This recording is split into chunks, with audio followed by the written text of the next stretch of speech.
माझं नाव अश्विनी धनराज टोमके आहे. मला एक मुलगा आणि मुलगी आहे. मी पहिलं हाऊसवाईफ होते.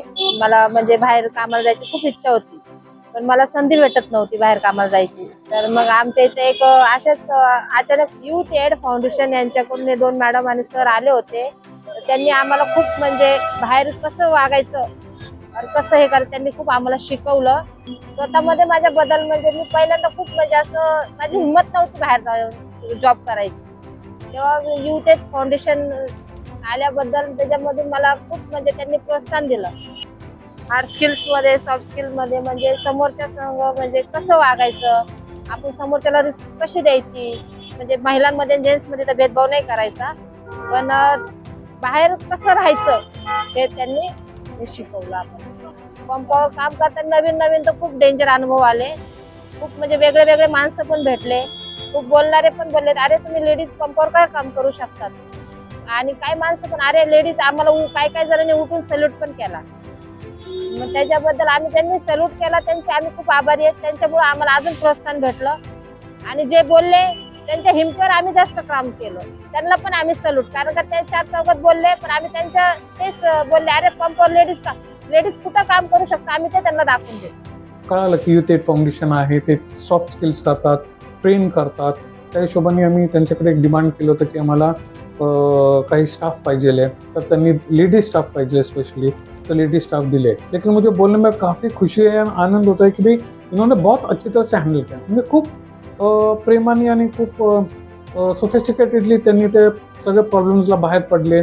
कस्टमरला इंटरॅक्शन करायचं, हे फॅमिली ओरिएंटेड फिमेल्स होते. ते नाही तर पहिल्यांदा मला नाही करायचं, काम नाही करायचं. नंतर मी खूप रिक्वेस्ट करून मी बोलले मला 2च महिने करू द्या.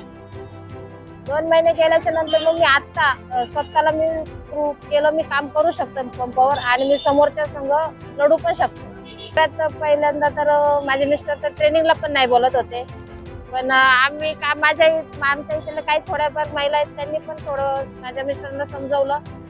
आणि त्याच्यानंतर मॅडम पण एकदा हे झाल्या, मग मी ट्रेनिंगला आले. मग ट्रेनिंगला आल्याच्या नंतर आम्हाला मॅडमने एकदा ट्रेनिंगमध्ये सांगितलं, बोलणारे भरपूर राहतात. बोलणाऱ्याकडे 4 जण असतात, त्यांच्याकडे लक्ष द्यायचं नसतं. ते 4 जेव्हा आपण केव्हा आपल्याला कामाला येतं, जेव्हा आपण शेवटच्या टायमाला जातो तेव्हा ते 4 जण लक्षात येतात, पण आपण त्यांच्याकडे लक्ष नाही द्यायचं. 4 जणांना हिंमत राखली पाहिजे, घराबाहेर पडलं पाहिजे. लोक काय बोलतात त्याच्याकडे नाही लक्ष दिलं पाहिजे. तुम्हाला काय करावंसं वाटतं ना त्याच्याकडे थोडंफार लक्ष द्या.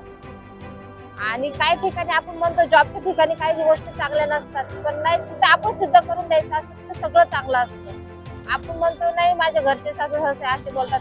आता पहिलं मी तर घरी आम्ही साडीच्या शिवाय ड्रेस युनिफॉर्म कधीच घालत नव्हतो, पण जेव्हा मी बाहेर पडले तर आता मला कुणीच नाही बोलू शकत तू का बरं ड्रेस घालते, का बरं युनिफॉर्म घालते. तर मी याच्या स्वतःच्या म्हणजे माझी स्वतःची जागा मी स्वतः निर्माण केली. आपल्याला असं कुणाच्या भरोश्यावर नाही राहू द्यायचं, स्वतःची पाया स्वतःने नाही. आता नाही, जेव्हा पहिल्या दिवशी युनिफॉर्म दिला तर मलाच अशी एकदम माझ्या भीती वाटली होती, मी कशी जाऊ शकतो, मी काय करू शकतो.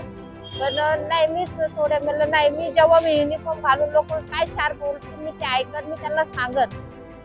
तेव्हा पण मला कुणीच काय बोललं नाही. त्याच्यामुळं मी जोपर्यंत मी 15 वर्षात जे नाही केलं ते जेव्हा युथ एड फाउंडेशनच्या संस्थेत आल्यापासून मी ते आता सुरुवात